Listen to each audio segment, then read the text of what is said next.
Hello and welcome to the Writing Momentum Podcast. I'm Christopher Maselli. I'm here with my wife, Gena. Gena, what are we talking about today? And will tell us what we've won. What? You have won an all expense paid trip to the Writing next, Momentum I Podcast. know, the Yeah. next 15 minutes of your life, right? We're talking today about the 3 people you need to publish your book. And you and I were on a trip recently and we started talking about we were actually listening to another podcast Yes. and you and I started talking about that there are people, specialists that independent authors need in order to get their book published in a really successful way. Yeah, because normally, I say normally, the way it used to be, you would just write your book and then you'd connect with a traditional publisher and they would do a lot of things to help you get your book published. But today, most of us are self-publishing. The world of publishing has changed, and I'm Mhm. sure we've talked about that a lot. We'll talk about it more.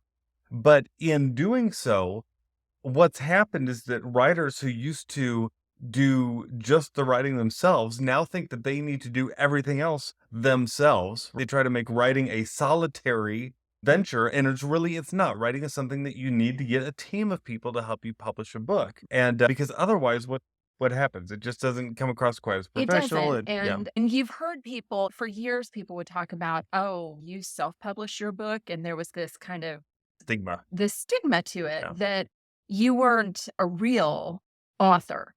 And first of all, that is absolutely not true. We could talk for a long time, and maybe we do need to do another podcast, Chris, just about why independent publishing is a viable option for Mhm. authors. But to overcome that stigma that has been around, you need to do some things. You need to take some of those steps.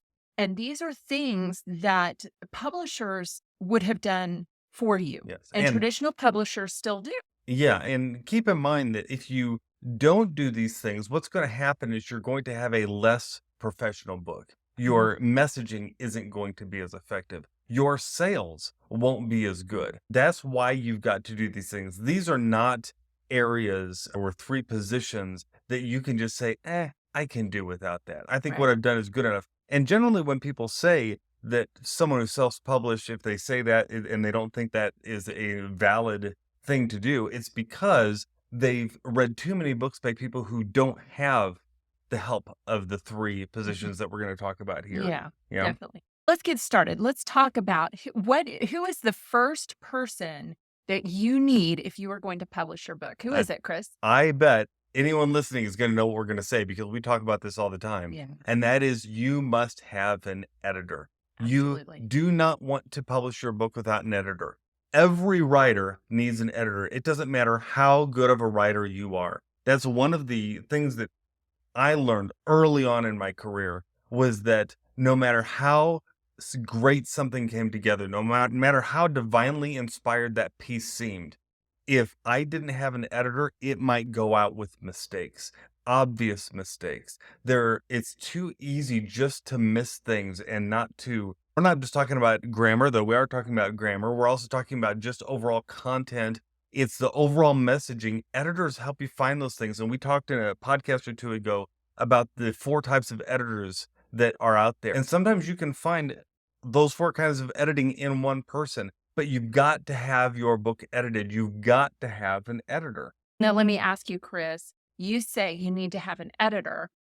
What if you have a friend who just is seems to be really good at writing? By all means, have them go through it and read it and tell you what they think, but that's not an editor. An editor is someone who day by day, they do this professionally. They know exactly everything to look for. They're able to see things that the common reader would not see, no matter how good that person is, because an editor has essentially trained that editing muscle in their brain. They've made it super strong so that they can find things that you wouldn't otherwise find. I remember one of my first book series that Mhm. I did, I had this great editor that worked with me, and she would find things about the way I described individual characters' eye colors on page 10 versus page 192, and she'd notice that I use slightly different words and bring that to my attention. And that's the kind of thing that no one else caught. Even some of the other editors didn't catch because she was that good. And so you've got to find a good editor to help you who can pull that good stuff out of you to make your book the best it can be. How about nonfiction? Do you think nonfiction editor or writers It's the need same thing. editors? It's no different. It's still finding those connections. It's finding the content, the grammar, the spelling, the everything that you might not have seen. If you've ever written a piece and then taken a nap, come back to it a day later and discovered that like you left a word out and you're thinking, how can I have left a word out? I read this sentence 400 times. It's because our mind skips over it. Our mind doesn't see our own material sometimes when we edit our material. And sometimes it doesn't even see it when we edit something of a friend because we kind of read their voice into it. You need to have someone who professionally knows what to look for. I would say even I do editing for nonfiction books. And when I am in that mode of editing, I am really thinking through that book in its totality. I am really thinking, what did this author do at the beginning of the book? What did that author try to do at the end of the book? Did it change? And I can even change or even notice because I've been doing this for a while. I can notice when an author has either stepped away from the book and then come back to the process or to the project, that if there's been a tone that has changed, if they've all of a sudden changed the verb tense in the book, that has happened before. If they're formatting it differently, if they're treating different grammatical elements differently from the beginning to the end, I can even tell. And this one really hit me this last time. I've been working on a book here recently, and I can tell that there were two different authors on it. It's a book that's been ghostwritten, and I can tell that there were two different authors by the way that they're treating different elements in the book. And so I'm having to go back and I'm saying, okay, wait a minute, that author did this here. And when I say the author, I'm saying the person whose name is on the book, even though it was ghostwritten, I can tell that.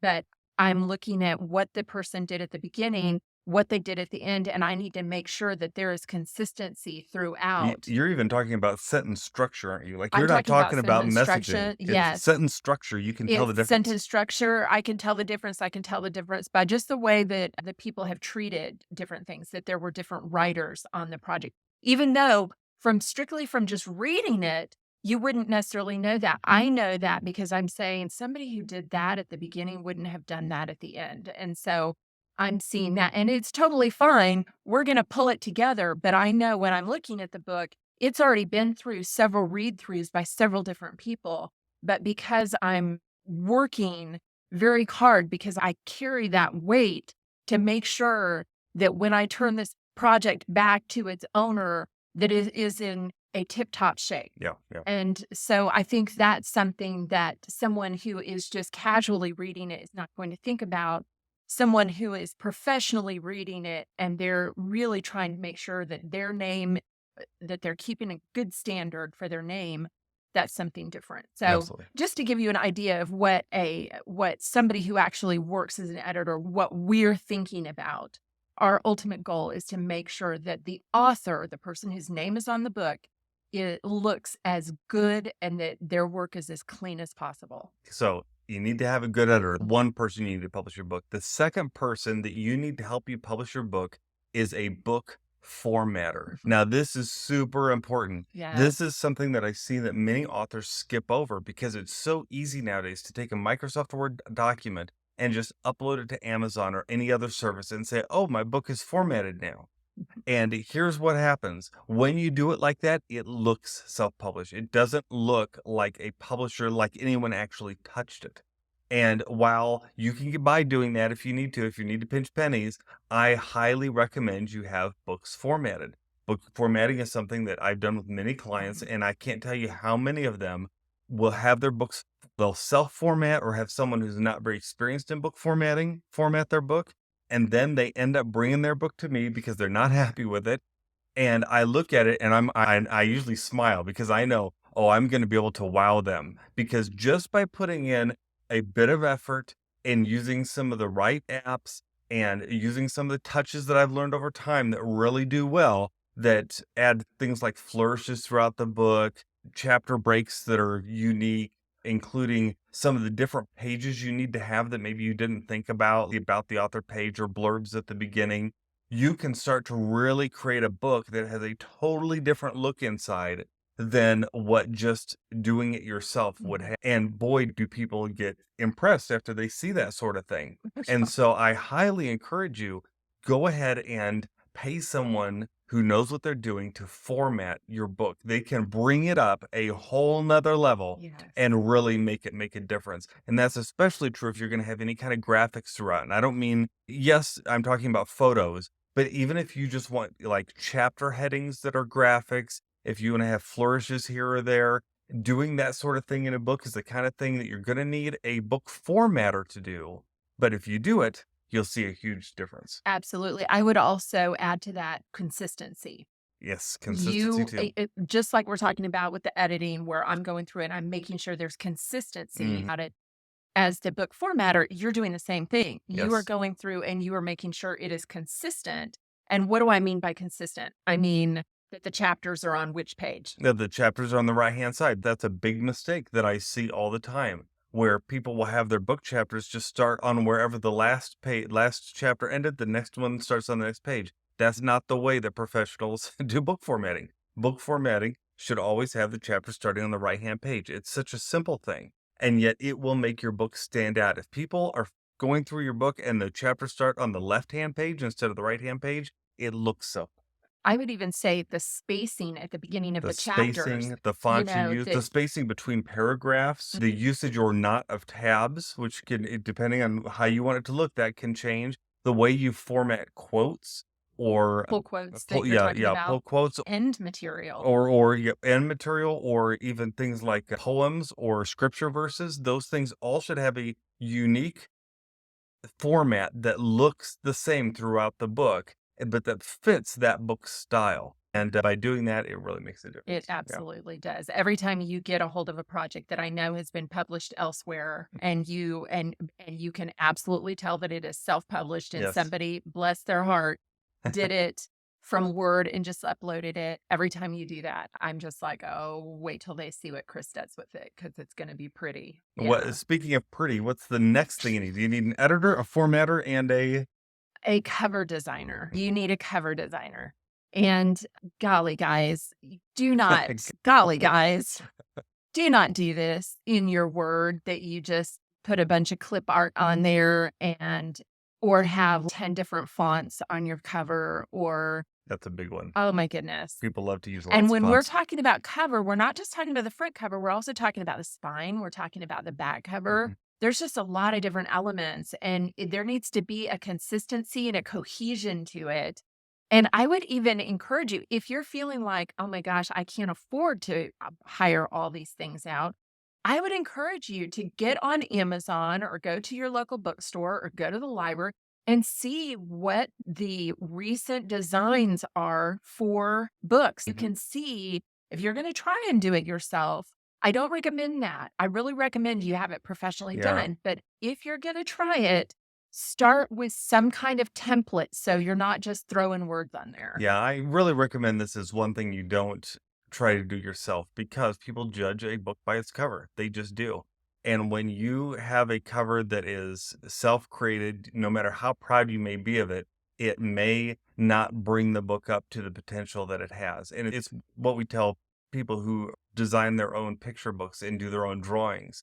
Usually your strength is in the writing or the design, not in both. And so don't try to do both. Instead, hire that out. It'll result in higher book sales. It'll result in a book you can be even more proud of. And find a designer who understands color theory, who understands how to use just how many fonts they should use and the types of modern fonts. Have one that likes to look at those books that Gina was just talking about, that is able to look at your genre, go on Amazon and find out what the trends of the looks of books in that genre are right now and able to use those in your book cover Mhm. just by doing, and someone who understands marketing a bit, because you need to have a bit of marketing both on the front and the back of that cover, right? The quotes that you pull, the words that you have, the about the author section, everything comes back to marketing at that point, because really the whole cover is about marketing the book, right? Getting Mhm. someone to say, oh, I want that. I'm going to purchase it.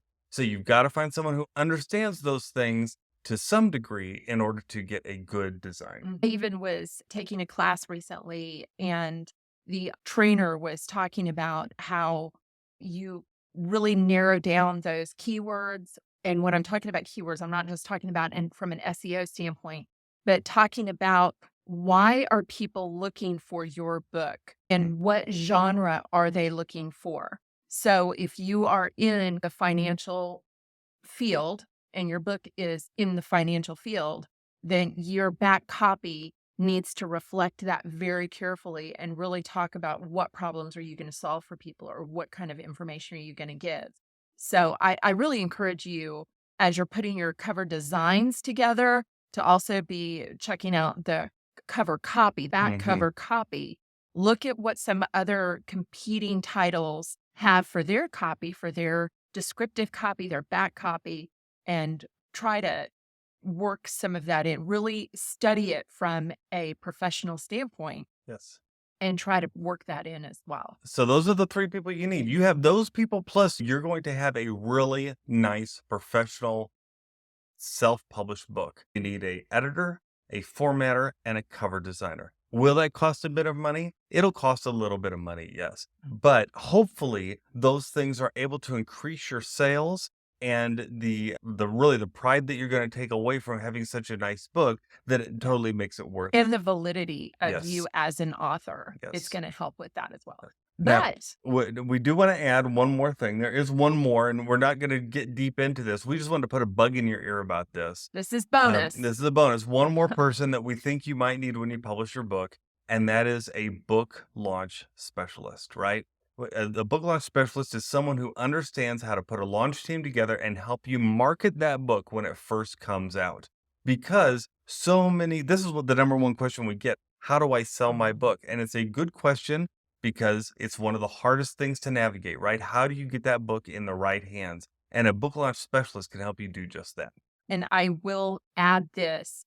We see so many people that finish their book, they have it edited, they have it designed, they have it formatted, they have the Mm. whole thing, and they get that done and they upload it straight to Amazon and And hope that then it wait sells. for it to sell. And that's not any different than creating a website and putting it out there and thinking, okay, now people are going to find my website. They're just not. There's too much competition. There's too much else out there. People aren't going to find it unless you start to push people toward it. You need a little bit of marketing in order to make that happen. So while you are having your book edited, while you Yes. are having your book formatted, while you are having the cover designed, this is the time for, and really even before that, but you want to start thinking about that marketing side so that you are putting your plans in place.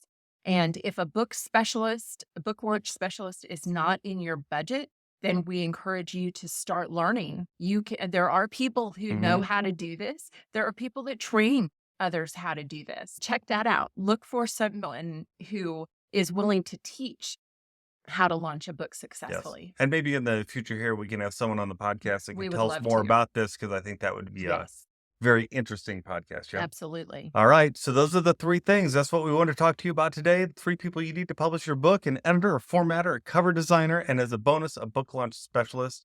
We hope that this podcast has been super helpful for you today, because we just love doing this, getting together and encouraging one another, because we need each other. And that's why we hope that if you have enjoyed it, you will rate, review, subscribe, and share this podcast. Really asking for your review this week. If you've enjoyed this podcast, please leave us a review on your favorite platform, and that helps other people find the podcast too. And that's something a lot of people don't do. They don't leave reviews. And if you Yeah. do that, it really means a lot to us, and it means a lot to other people too. Right. But meanwhile, hey, if you've enjoyed this, I'm glad, because we're here to help you. We love doing it. We're not in this alone, because together, We have writing momentum. bye bye.